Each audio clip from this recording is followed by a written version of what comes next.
warahmatullahi wabarakatuh. Perkenalkan, nama saya Helmiatin Nisa. Saya merupakan mahasiswa dari Universitas Jember, tepatnya di Fakultas Keguruan dan Ilmu Pendidikan Prodi Pendidikan Fisika.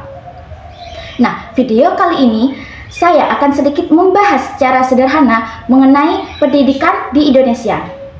Tepatnya mengenai kurikulum Indonesia pada saat ini.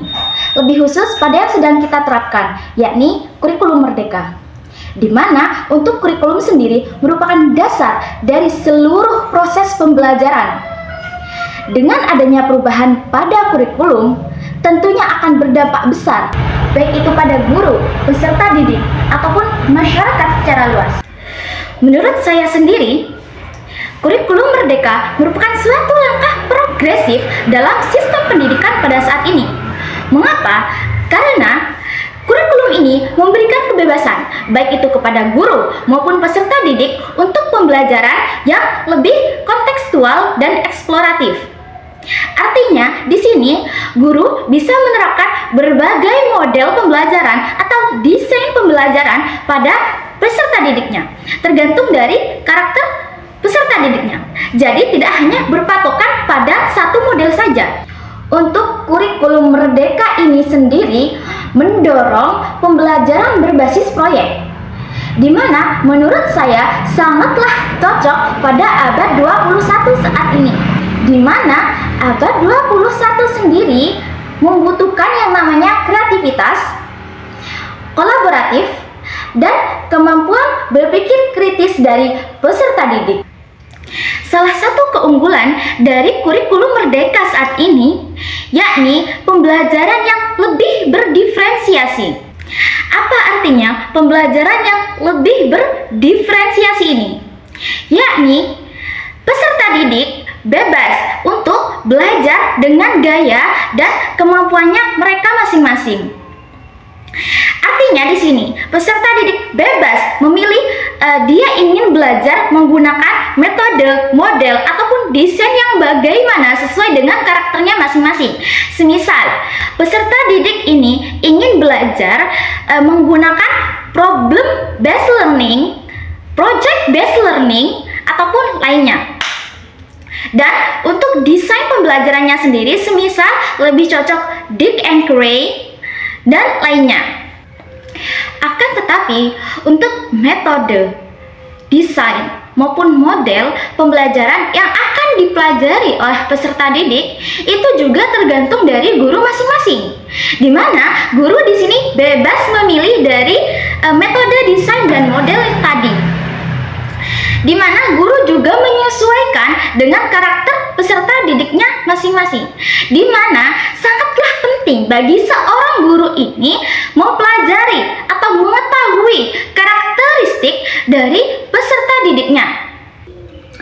Meskipun konsep dari kurikulum merdeka ini sangatlah ideal diterapkan di Indonesia, akan tetapi implementasinya di lapangan sering saja menemukan banyak tantangan. Nah, hal ini mengapa? Dikarenakan dari banyaknya daerah masih saja ditemukan ketidakmerataan mengenai sumber daya manusia. Dari kacamata saya sendiri, saya melihat bahwa pelatihan guru dan kesiapan fasilitas di berbagai sekolah masih kurang mendukung dalam prinsip-prinsip yang ada di kurikulum merdeka.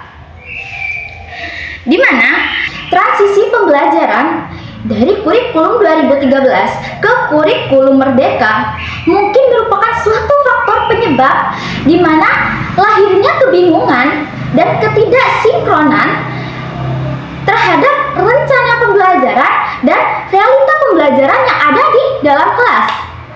Nah, kemudian di sini saya akan menjabarkan secara sederhana mengenai contoh konkret yang secara nyata telah kita temui di sekitar kita. Yang pertama itu ketimpangan sumber daya. Misalnya di daerah 3T, yaitu terdepan, terluar, dan tertinggal, di mana guru-guru di daerah ini belum mendapatkan pelatihan secara maksimal mengenai kurikulum merdeka.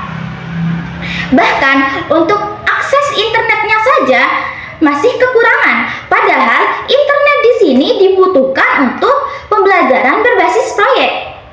Jika internetnya saja masih kekurangan, bagaimana akan melaksanakan pembelajaran yang sesuai dengan kurikulum merdeka? Di mana hal ini menunjukkan bahwa kurikulum merdeka pada sekolah tersebut, di daerah tersebut masih mengalami ketidakmerataan. Mengapa? Karena akses internetnya saja masih terbatas. Kemudian yang kedua, persiapan guru. Di mana masih banyak guru yang belum memahami mengenai perangkat ajar dan modul ajar yang ada di kurikulum merdeka pada saat ini.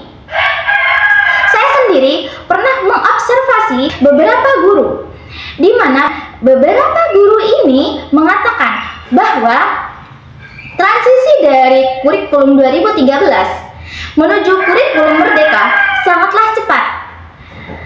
Mereka sendiri belum selesai menyesuaikan diri dengan kurikulum 2013. Nah, ada pembaruan kurikulum lagi, yakni kurikulum merdeka. Sehingga mereka ini bingung dan susah untuk memahami modul ajar ataupun perangkat ajar pada kurikulum ini. Kemudian, yang ketiga di sini ada tantangan dalam penilaian. Mohon maaf, saya sedikit mengkritik tentang penilaian yang ada di kurikulum merdeka. Di mana kritik saya yakni penilaian di kurikulum merdeka ini belum ada kejelasan mengenai standarnya. Sehingga guru ini mengalami kebingungan di mana standar dari kurikulum merdeka ini lebih menekankan pada penilaian secara kualitatif. Nah, kebingungan guru ini bingung menilai secara adil dan objektif. Nah, masalahnya dari penilaian ini bukan hanya pada guru saja. Di sisi lainnya, ada peserta didik yang kebingungan mengenai indikator pencapaian belajarnya. Kemudian yang terakhir, yakni keterlibatan orang tua secara optimal. Di mana yang telah kita ketahui bersama bahwa kurikulum merdeka sangat menekankan adanya kolaborasi antara guru, peserta didik, dan orang tua. Namun pada kenyataannya, para orang tua di luar sana masih belum paham dan tidak mendukung anaknya dalam model pembelajaran baru ini. Sehingga peserta didik merasa kurang dukungan dari dalam rumah mereka. Sehingga ketika mereka melakukan proses pembelajaran, mereka bingung sehingga mereka tidak bisa secara langsung beradaptasi dengan model atau gaya pembelajaran yang baru. Baik, jadi di sini saya tidak menyatakan bahwa kurikulum merdeka ini sepenuhnya buruk. Akan tetapi mungkin ada beberapa aspek yang perlu diperbaiki. Misal pada implementasinya. Di mana kita ini tidak bisa hanya fokus pada konsep yang bagus di atas kertas saja. Akan tetapi, kita itu perlu melihat yang terjadi di lapangan. Nah, mungkin perlu ada fase uji coba terlebih dahulu. Kemudian pendampingan guru secara intensif dan adanya feedback secara transparan dari sekolah menuju pemerintah. Pada akhirnya, saya percaya bahwa kurikulum merupakan investasi jangka panjang, di mana apapun kurikulum yang diterapkan akan berhasil jikalau komponen di dalamnya, yakni guru, peserta didik, orang tua, dan pemerintahan bisa bekerja sama di dalam membangun kurikulum ini. Nah, maka dari itu, mari kita bersama membangun pendidikan kita agar lebih kritis, terbuka, dan solutif untuk kedepannya. Oke, sebelum saya tutup pemaparan pada kali ini, saya ingin menyampaikan bahwa kesuksesan dalam pendidikan itu bukan tentang seberapa pintar kalian, akan tetapi seberapa kalian dapat bekerja keras untuk meraihnya. So, if you can dream it, you can do it. Jika kamu bisa memimpikannya, kamu bisa meraihnya. Sekian dari saya, semoga bermanfaat dan bisa menjadi pertimbangan bagi kalian semua ke depannya. Wassalamualaikum warahmatullahi wabarakatuh.